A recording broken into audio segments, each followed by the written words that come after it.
আসসালামু আলাইকুম। আশা করি আল্লাহর রহমতে সবাই ভালো আছেন। আজকে আপনাদের সাথে শেয়ার করব খুব সহজে আর ভীষণ মজার তালের পিঠার রেসিপি। এই পিঠাগুলো হচ্ছে তেলে সেকা ছাড়াই আমরা বানিয়ে এক সপ্তাহ পর্যন্ত রেখে খেতে পারবো। তো এই পিঠাটি হচ্ছে বরিশালের খুবই জনপ্রিয় একটা পিঠার রেসিপি। তো বরিশালের কেউ যদি আমার এই ভিডিওটি দেখে থাকেন, কোনো রকম ভুল হয়ে থাকলে প্লিজ ক্ষমার দৃষ্টিতে দেখবেন। আমি চুলার মধ্যে একটা প্যান বসিয়ে দিয়েছি তাল। এই তালগুলো আমার গত বছরের আমি একবার সুন্দর করে নারকেল দিয়ে রান্না করে রেখেছি। যারা আমার চ্যানেলে নতুন তারা প্লিজ চ্যানেলটি সাবস্ক্রাইব করবেন। দিয়ে দিয়েছি হচ্ছে কিছুটা দুধ।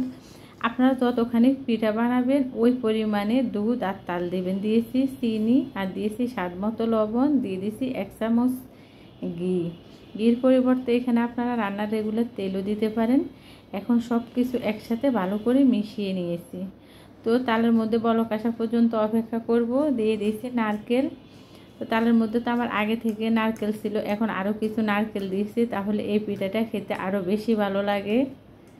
যেহেতু তালগুলো আমার আগে থেকে ঘন করা, এই জন্য একটু বলক আসলে এখন হচ্ছে আমি এখানে দিয়ে দিব চালের গুঁড়া।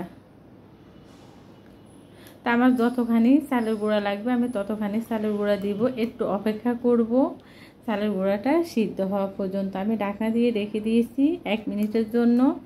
এখন নেড়ে চেড়ে কাই তৈরি করে নিব। তো আমার এখানে আরও চালের গুঁড়া লাগবে, আমি আরও চালের গুঁড়া দিব। মানে যতখানি চালের গুঁড়া লাগবে ততখানি দিয়ে আমি সফট একটা কাই তৈরি করে নিব। পিঠাটা খেতে অনেক মজার। আমি হচ্ছে বরিশালের এক বাবির কাছ থেকে এই পিঠা তৈরি করা শিখেছি। আমি যখন প্রথম ঢাকায় এসেছি তখন এক বাবির সাথে আমার পরিচয় হয়। বরিশালের ওই বাবি তালের সিজনে প্রতি বছর এই পিঠাটি অনেকবার তৈরি করে, আর খেতেও ভীষণ মজার। ছোট ছোট করে লেচি করে নিব, তাহলে পিঠাটি তৈরি করতে সুবিধা হবে। আমিও হচ্ছে প্রতি বছর এই পিঠাটি তৈরি করি। আমার খুবই ভালো লাগে। আমার বাসার মধ্যে যারা আছে সদস্য তারাও খুবই পছন্দ করে। এখন হচ্ছে একটু লম্বা লম্বা করে নিব।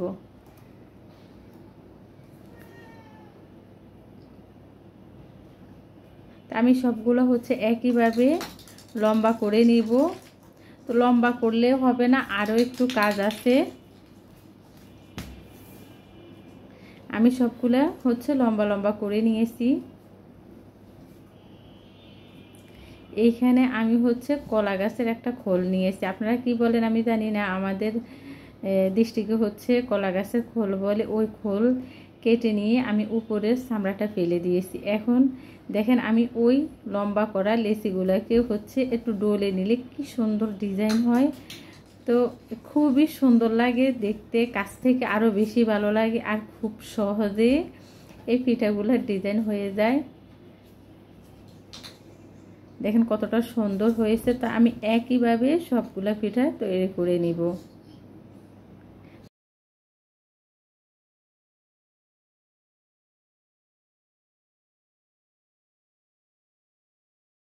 আমি একইভাবে সবগুলা পিঠা হচ্ছে তৈরি করে নিয়েছি। এখন আমি রাইস কুকারের স্ট্যান্ড নিয়ে নিয়েছি।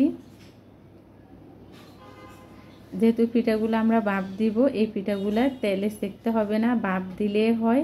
এখন আমি 10 মিনিটের জন্য ভাপে দিয়ে দিব। তো 10 মিনিট পরে পিঠাগুলো হয়ে গেছে। দেখেন কতটা সুন্দর হয়েছে, দেখতে যেমন সুন্দর খেতে আরও বেশি মজা। আমি পিঠাগুলো হচ্ছে ঠান্ডা হলে উঠিয়ে নিব। এখন যদি আমরা পিঠাগুলো উঠাতে যাই তাহলে এগুলা ভেঙে যাবে, এই জন্য একবারে ঠান্ডা যখন হয়ে যাবে তখন পিঠাগুলো আমরা ছাড়িয়ে নিব। তো পিঠাগুলো ঠান্ডা হওয়ার পরে আমি সবগুলো উঠিয়ে নিয়েছি। দেখেন কতটা সুন্দর হয়েছে আর অনেক সফট। এই পিঠাগুলো আমরা একদিন বানিয়ে 1 সপ্তাহ পর্যন্ত নর্মাল ফ্রিজে রেখে খেতে পারবো। আর 2-3 দিন এগুলা ডাইনিং টেবিলে রাখলেও কিচ্ছু হবে না, যেহেতু সিদ্ধ করা 2বার করে। একবার এই তালের সিজনে আপনারা এই পিঠাগুলো তৈরি করে খাবেন। আর আমার এই ভিডিওটি ভালো লাগলে প্লিজ আমার চ্যানেলটি সাবস্ক্রাইব করবেন, লাইক দিবেন, শেয়ার করবেন। কারণ আপনাদের সাপোর্ট, আপনাদের ভালোবাসায় হচ্ছে নতুন নতুন রেসিপি দেখাতে ভালো লাগে। তো সবাই ভালো থাকবেন। আল্লাহ হাফেজ।